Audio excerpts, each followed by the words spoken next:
Assalamualaikum warahmatullahi wabarakatuh. Bismillahirrahmanirrahim. Allahumma sholli ala sayyidina Muhammad wa ala alihi wa sahbihi ajma'in amma ba'du. Jadi ada konten siapa itu? Sultan. Ya, abaikan ya. Saya tidak berani ngadepin dia. Saya mau cerita ada ini fiktif-fiktif ya. Saya kasih tahu dulu. Nanti saya dikira settingan lagi. Ada kisah seorang kiai ya, kiai di kampung. Kiainya ini nggak punya apa-apa, miskin lah bahasanya. Tapi orang menghormati dia sebagai tokoh gitu. Cuma nggak, ya namanya tinggal di kampung, bertani juga repot. Dia kan kiai, tidak mungkin bertani. Mau bikin YouTube juga, dulu belum ada YouTube kan. Dia mikir bagaimana cara dapat keuntungan ini. Mikir terus. Akhirnya dia punya ide nakal. Tengah malam dia itu ngumpet-ngumpet terus berak, bukan berak bahasanya ya, buang air di tengah musola. Setelah itu subuh dia datang pura-pura nggak tahu itu. Jadi dia men-set settingan lah, dia beradegan gitu, dia pura-pura nggak tahu. Di situ masyarakat yang mau sholat itu bingung gitu loh. Ini kok ada kotoran siapa ini? Siapa ini? Ini masih masyarakat primitif ya. Masyarakat tertinggal sekali pola pikirnya itu. Ya kultus kan ciri-ciri primitif itu. Kemudian kiainya masuk, ada apa ini? Ini Pak Kiai ada kotoran. Kotoran orang apa kotoran hewan katanya? Kayaknya sih kotoran orang. Diterawang sama kiainya. Saya tahu siapa yang melakukan ini. Besok, bukan besok ya, setelah ini kita kumpul. Kita adakan pembuktian. Semuanya udah semangat, yakin sebagainya, yakin. Habis itu selesai kumpul, selesai sholat zikir, tentu dibersihkan dulu ya, kumpul. Saya tahu di antara kalian ini salah satunya yang melakukan itu. Ngaku. Ya mereka nggak ada yang ngaku tuh. Ya yang bukan mereka yang ngerjain. Yang melakukan ya bukan yang ngerjain. Kemudian kayaknya mikir. Kalau tidak ada yang ngaku, semua orang bayar 10.000. Yang tidak bayar, itu orangnya.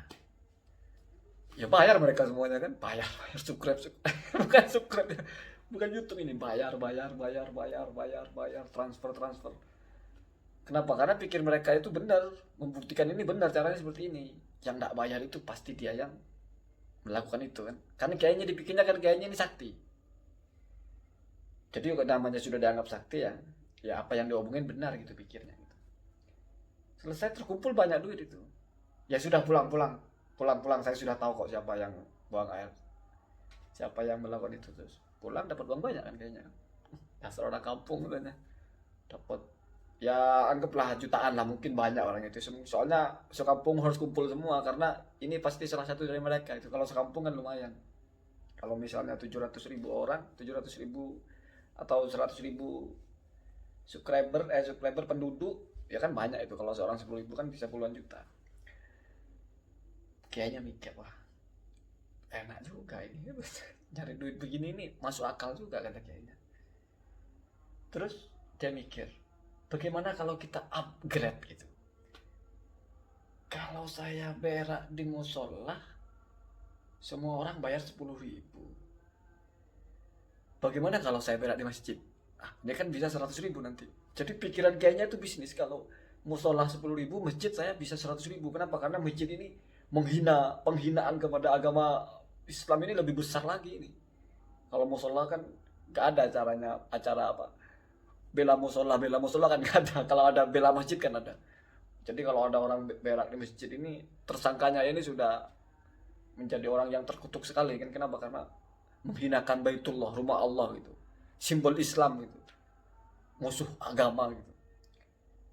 Kata dia, pikir dia kalau di masjid mungkin 100.000 orang juga pasti mau, daripada dia tersangka sebagai musuh Allah itu. Benarlah malam-malam, gerimis-gerimis, dia ngumpet, dia masuk tengah masjid, dia beol di situ, buang air di situ. Celakanya ada orang, bukan orang kampung situ ya.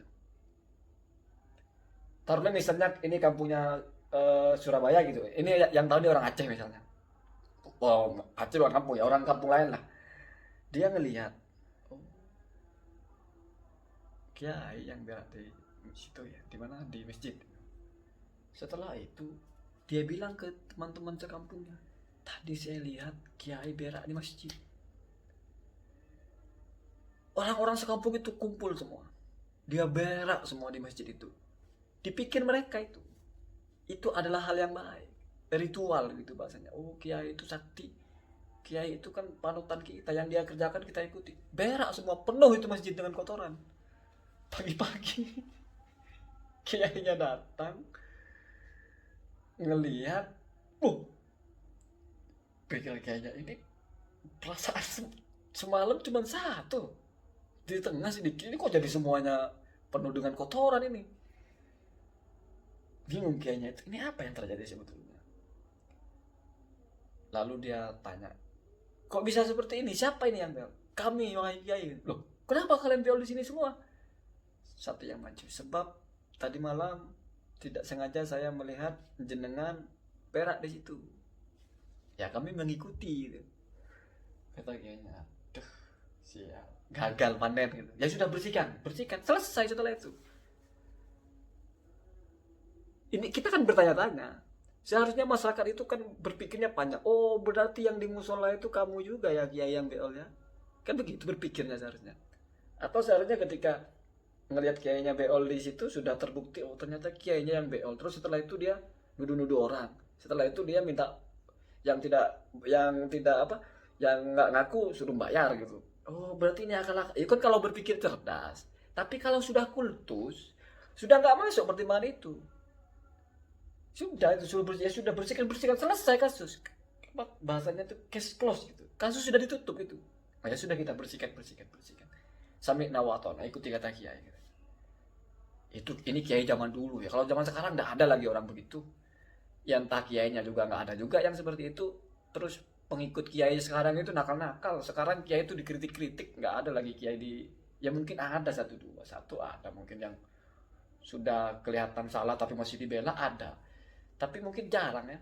Orang sekarang kan lebih banyak yang berpikirnya itu maju gitu. Tentang siapa tadi namanya? Sultan Raditina itu, tolong di subscribe itu ya, biar maju channelnya. Ya bagaimanapun orang bikin YouTube itu kan tetap ada sedikit banyak niatnya ingin YouTube-nya itu maju ya, kita support aja. Dia memaki-maki saya kalau saya lihat sih, karena katanya saya menghujat Gus Idris. Padahal kalau saya lihat dari bahasa, kalau kita memakai hujat detektor gitu, maksudnya alat untuk mendeteksi hujat menghujat itu. Mungkin kalau konten saya tentang Gus Idris ya, disambungkan dengan detektor itu paling angkanya di 1 ke 2. Bahkan enggak sampai 0, 0, 0,1, 0,2. Saya enggak pernah menghujat. Kecuali tidak paham apa itu menghujat. Nah, kalau kita pakai alat detektor dia menghujat saya itu langsung full itu. Kenapa? Dan agak lucu juga kan, begini lucunya. Dia menyuruh saya datang ke pesantrennya Gus Idris kalau saya ingin tahu. Kalau saya tidak ingin tahu, kalau saya tidak mau datang, jangan banyak bicara. Dia sendiri nggak datang ke rumah saya gitu, tapi dia banyak bicara tentang saya. Jadi kalau ada pepatah Arab itu, al-faqidu la yu'ti wan na'imu la yuqit. Orang kalau tidak punya apa-apa itu tidak akan bisa memberikan apa-apa. Orang tidur itu tidak akan bisa membangunkan orang lain. Atau bahasanya apa ya? Kalau dia sendiri tidak mendatangi ketika menghujat orang, kenapa dia nyuruh saya mendatangi Gus Idris padahal saya tidak menghujat? Ya toh? Lagi pula kan dia ngomong kalau ingin tahu. Jadi masih berpikirnya itu agak primitif sebetulnya. Jadi kalau ingin tahu sesuatu harus datang dan lihat dengan mata kepala sendiri. Wah ini repot. Jadi anak kecil itu, anak sekolah itu ketika dia diajari tentang biografi gitu ya, tentang apa, buku pelajaran sejarah. Ini Indonesia ada kota namanya Jakarta. Terus Jakarta itu seperti apa, penduduknya seperti apa. Kalau ingin tahu tentang Jakarta, langsung datang ke sana. Loh ya, gimana orang masih sekolah suruh ke Jakarta? Belum kalau ngomong Amerika. Jadi namanya tahu itu beda dengan melihat langsung.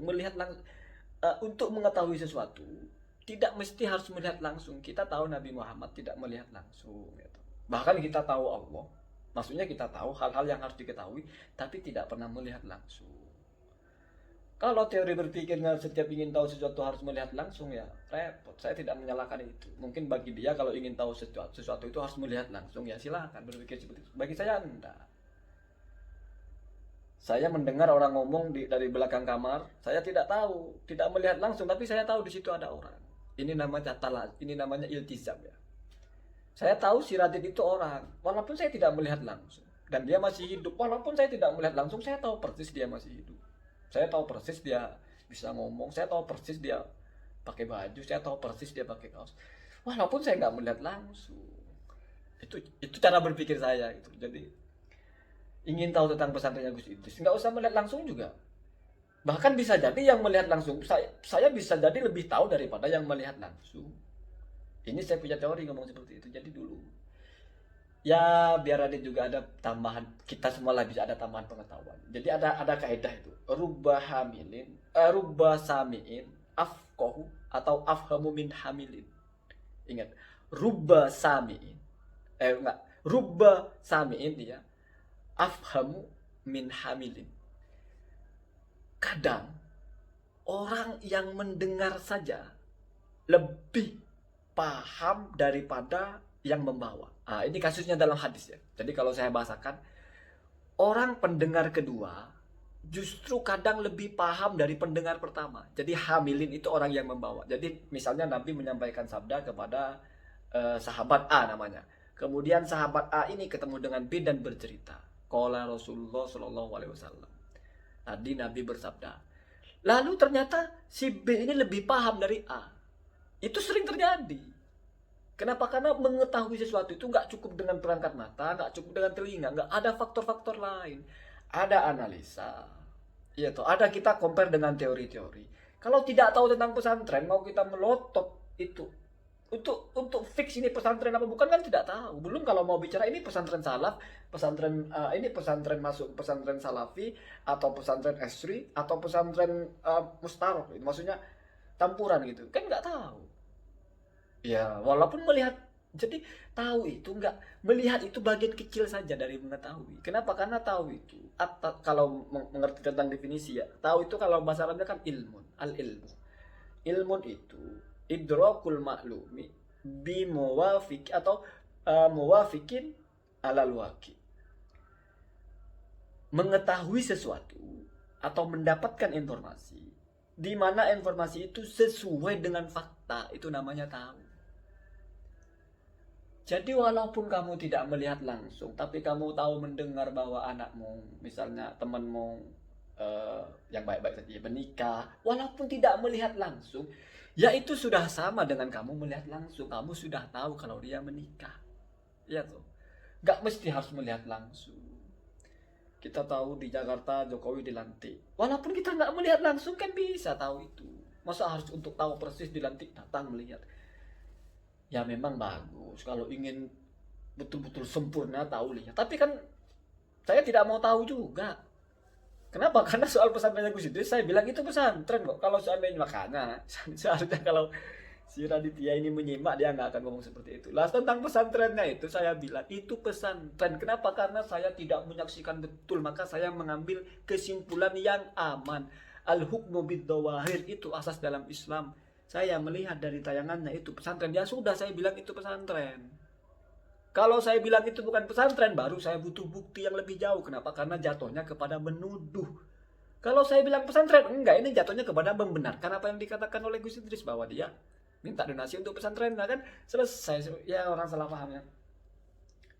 Sering kali saya bilang kan, afatul kalam al-fahmus sakim. Penyakit dari pembicaraan itu adalah pahaman yang keliru. Semoga ada manfaatnya. Assalamualaikum warahmatullahi wabarakatuh.